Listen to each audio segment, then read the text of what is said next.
अस्सलामुअलैकुम, मेरा नाम है हन्नान और मैं न्यूरोसर्जरी के अंदर अपनी ट्रेनिंग कर रहा हूँ। आज मैं आपको ऐसे 2 केमिकल्स के बारे में बताऊँगा, जो केमिकल्स आपके ब्रेन के अंदर हर टाइम गुत्थम-गुत्ता है और उनके दरमियान बहुत बड़ी जंग चल रही है।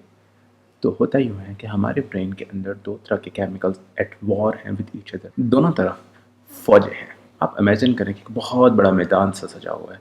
उस मैदान पे एक साइड पे एक बहुत अज़ीम फ़ौज है, जिसकी बर्बरियत की दास्तान से लोगों में थरथल्ली मच जाती है, और दूसरी तरफ एक ऐसी फ़ौज है जिसने पूरी दुनिया के अंदर या जिस मुल्क में उसने बादशाहत की, और दूसरी तरफ ऐसी फ़ौज है जिसने जिस मुल्क के अंदर बादशाहत किया उस मुल्क के अंदर उसमें इत्मीनान और सुकून की ज़िंदगी दे दी है। लेकिन होता यह है कि वो जो जंग चल रही है वो जंग है आपकी खुशी के लिए। जी हाँ, आपकी खुशी के लिए 2 करोड़ हार्मोन आपके ब्रेन में हर टाइम लड़ाई कर रहे हैं। तो उनमें से एक हार्मोन है कॉर्टिसोल, जो कि एक बहुत ही ख़तरनाक और बरबेहियत और पता नहीं क्या-क्या खौफनाक दास्तान उसने कायम किया, और दूसरी तरफ है डोपामाइन, जो कि सैटिस्फैक्शन का हार्मोन है।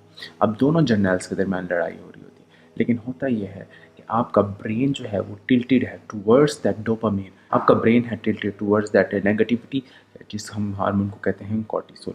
हमारे ब्रेन को बहुत अच्छा लगता है कि जब हमें डोपामिन मिलता है, लेकिन हमारे ब्रेन को हर टाइम ये भी करता रहता है कि वो कॉर्टिसोल के अंदर ड्वेल करता रहे।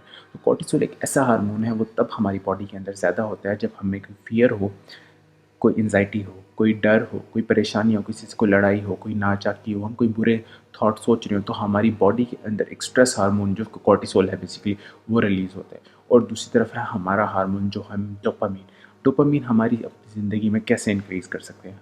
डोपामीन को इंक्रीज़ करने के लिए ज़रूरी है कि हम अपनी ज़िंदगी के अंदर अच्छे-अच्छे थॉट्स लें, अच्छी-अच्छी हम चीज़ें करें जिसकी वजह से हमारी ज़िंदगी के अंदर डोपामीन इंक्रीज़ हो जाए। वो कैसे डोपामीन इंक्रीज़ हो सकता है? वो हमारी मेडिटेशन यानी कि नमाज़ पढ़ने से या योगा करने से बेहतर हो सकता है। वो हमारी जर्नलिंग करने से, हम अपने थॉट्स को अच्छे थॉट्स लिखना शुरू करते हैं सिर्फ पेपर पे, पेंसिल पे, या रात को सिर्फ सोते हुए सोचना शुरू करते हैं, उनसे डोपामीन ज़्यादा हो सकता है। डोपामीन ज़्यादा हो सकता है जब हम एक्सरसाइज करना शुरू करते हैं, तो हम अपने बारे में अच्छे थॉट्स आना शुरू करते हैं। डोपामीन तब ज़्यादा होता है जब आप किसी बंदे से काइंड हो जाते हैं, जब आप उसकी बात सुनना शुरू कर देते हैं, जब आप किसी से अच्छा ख्याल उसका रखना शुरू कर देते हैं। डोपामीन तब ज़्यादा हो जाता है जब आप एक छोटी सी राई के दाने को एक मिट्टी का पहाड़ या बहुत बड़ा पहाड़ नहीं बना देते, छोटी सी चीज़ को छोटा ही रहने देते। अगर कोई लड़ाई हुई है आप, तो ऑलरेडी आपका कॉर्टिसोल ज़्यादा है बॉडी में, आपने उस लड़ाई को 100 टाइम्स रिपीट कर लिया है, तो क्या हुआ कि आपकी 100 टाइम्स रिपीट करने से वो लड़ाई आपकी 100 टाइम्स आपके जहन के अंदर आती है, 100 टाइम्स आपका कॉर्टिसोल बढ़ जाता है। इसकी बजाय ये होना चाहिए कि आप उस लड़ाई को डिस्कस मत करें, ताकि आपके जहन में डोपामिन ज़्यादा हो सके। हमारी ज़िंदगी के अंदर हम ऐसी चीज़ें लानी हैं कि हम अपनी ज़िंदगी के अंदर डोपामिन ज़्यादा कर सकें और हम अपनी ज़िंदगी को डोपामिन की तरफ टिल्ट कर सकें। किसी बहुत बड़े ऑथर ने कहा है कि आप अपनी ज़िंदगी के अंदर खुशी ढूंढना शुरू कर दें, कोई सा खेल खेलना शुरू कर दें और एडवेंचर की तलाश के अंदर निकल जाएं, तो आपका ब्रेन खुद ब खुद खुशियाँ ढूंढेगा, खुद ब खुद अपना डोपामिन बढ़ाएगा।